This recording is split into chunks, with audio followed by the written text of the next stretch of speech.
Hai anak-anak, apa kabar? Sehat-sehat bukan? Semoga kalian kali ini sehat. Anak-anak, sekarang kita akan belajar bahasa Indonesia tema 1 tentang kalimat utama. Apa yang akan kita pelajari? Pertama-tama kita akan belajar tentang huruf. Kalian masih ingat kan? Waktu TK kalian mengenal huruf.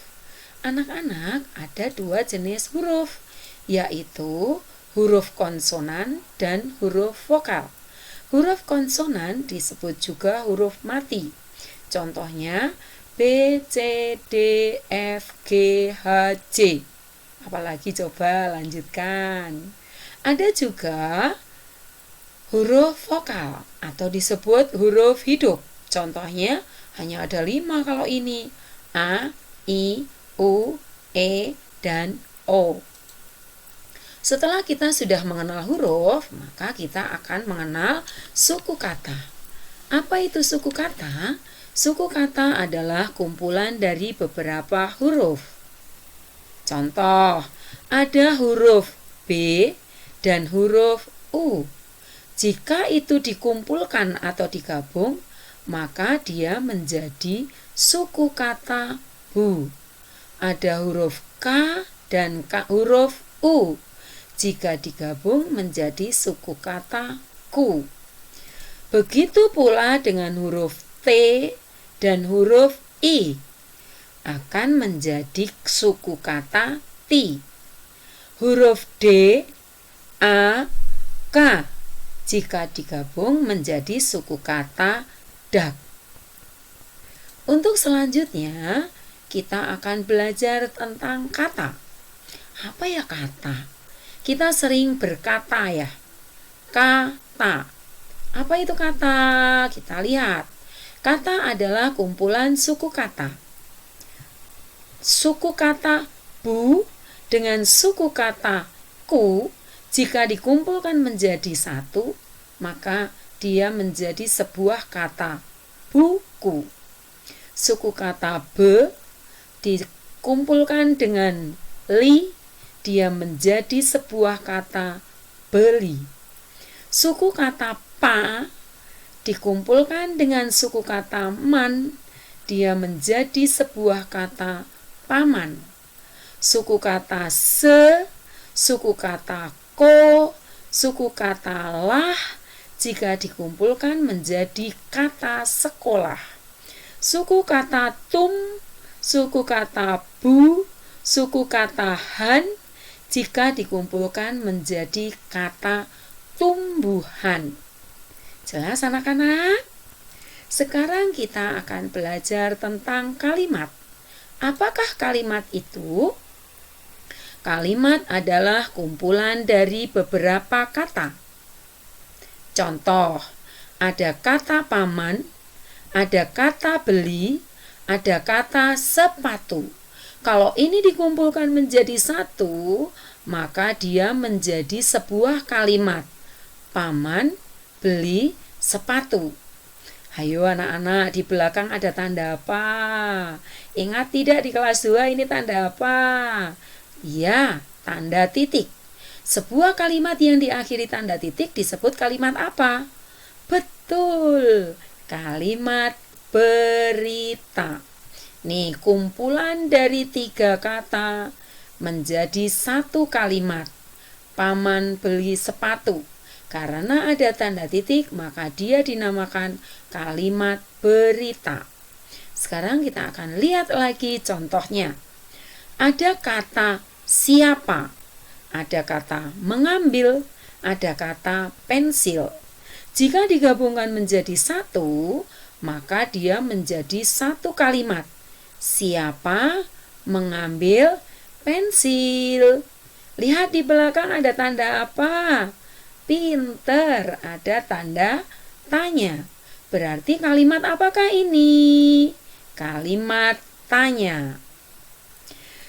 Kemudian ada lagi kata lihatlah, kata ada, kata kelinci, kata sedang, kata melompat.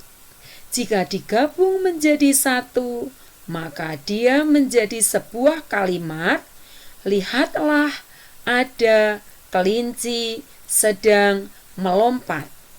Tanda di belakangnya tanda seru, maka dia disebut kalimat perintah.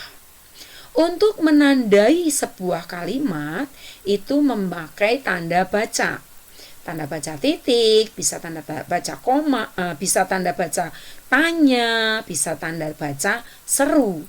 Boleh tidak tanda baca koma? Tidak, karena tanda baca koma itu untuk pemenggalan. Jadi kalau nanti kalian mau menghitung suatu kalimat, jumlah kalimat, maka kalian cukup melihat tandanya. Jelas? Oke, kita lanjutkan. Sekarang kita akan belajar paragraf. Apa itu paragraf? Paragraf adalah kumpulan dari beberapa kalimat. Contohnya, nih, ada banyak makhluk hidup di sekitar kita. Makhluk hidup adalah manusia, hewan, dan tumbuhan. Makhluk hidup merupakan ciptaan Tuhan. Semua makhluk hidup merupakan kekayaan yang harus kita syukuri. Anak-anak, kumpulan dari beberapa kalimat inilah yang dinamakan paragraf. Sekarang kalau ada pertanyaan, dalam paragraf ini ada berapa kalimat? Maka apa yang harus kita hitung tadi? Tanda baca. Lihat ada tanda titik. 1, 2, 3, 4.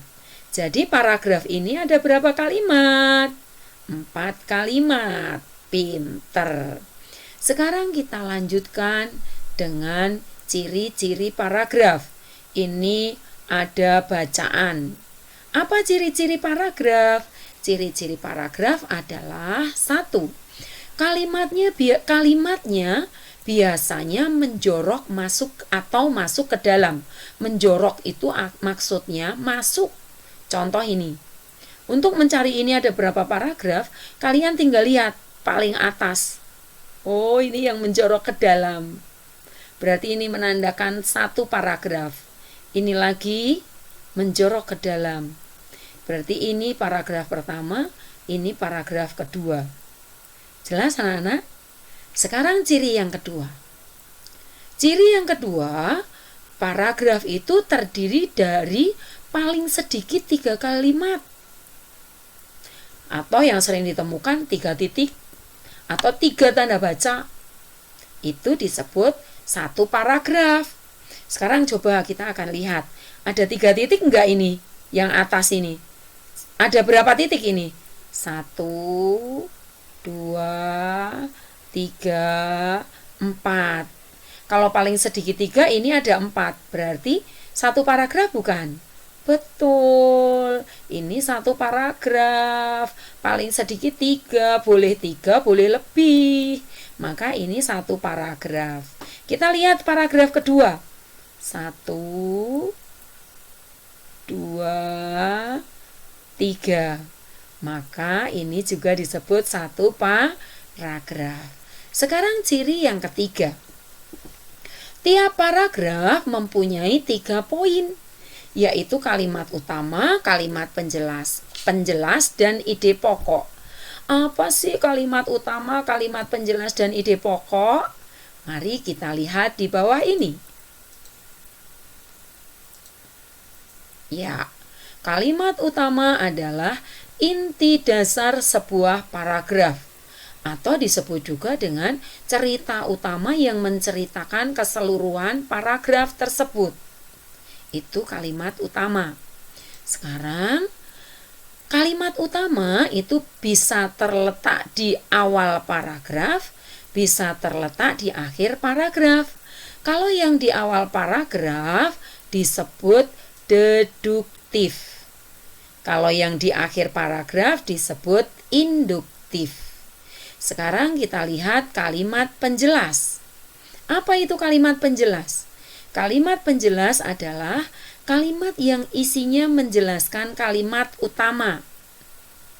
Sekarang kita akan lihat ide pokok. Apa itu ide pokok? Ide pokok adalah topik yang akan dibahas dalam sebuah paragraf. Supaya kita lebih jelas, maka kita sekarang akan lihat contohnya. Nih, masih ada bacaan yang tadi. Sekarang kita akan lihat contoh ini. Bacaan di bawah ini terdiri dari berapa paragraf? Kita lihat tadi maju ke depan ya. Menjorok 1, menjorok 2. Berarti dia terdiri dari 2 paragraf. Sekarang, paragraf pertama terdiri dari berapa kalimat? Kita hitung titiknya. 1, 2, 3, 4. Maka dia terdiri dari 4 kalimat. Pertanyaan ketiga. Kalimat utama dari paragraf pertama adalah, sekarang kita nyari kalimat utamanya. Nah, tadi apa ya kalimat utama? Kalimat utama adalah kalimat apa ya? Yang menceritakan inti bacaan. Nah, intinya apa? Oh, intinya ada banyak makhluk hidup di sekitar kita. Maka kalimat utamanya adalah ada banyak makhluk hidup di sekitar kita. Sekarang kita lihat letak kalimat utamanya di mana? Oh, di awal. Maka dia disebut deduktif. Kalimat penjelasnya apa? Kalimat penjelasnya sisa dari kalimat utama ini. Sisanya adalah makhluk hidup adalah manusia, hewan, dan tumbuhan. Makhluk hidup merupakan ciptaan Tuhan yang Maha Esa. Semua makhluk hidup merupakan kekayaan yang harus kita syukuri. Ini kalimat penjelasnya. Sekarang kita akan lihat ide pokok.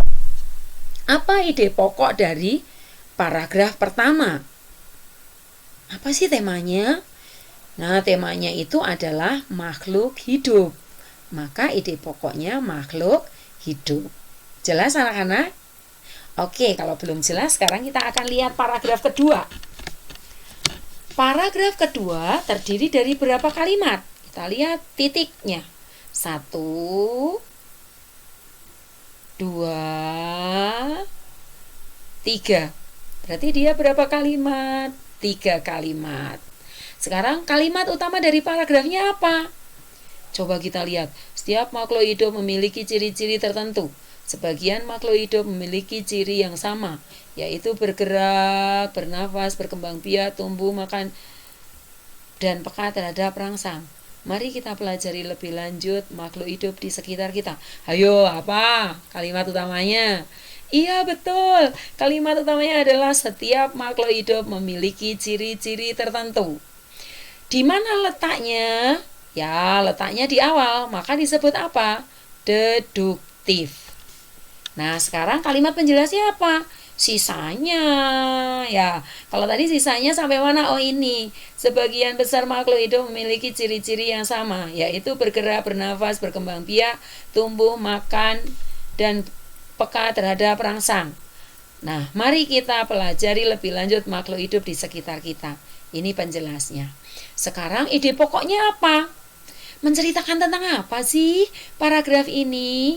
Ya, ini menceritakan tentang ciri-ciri makhluk hidup.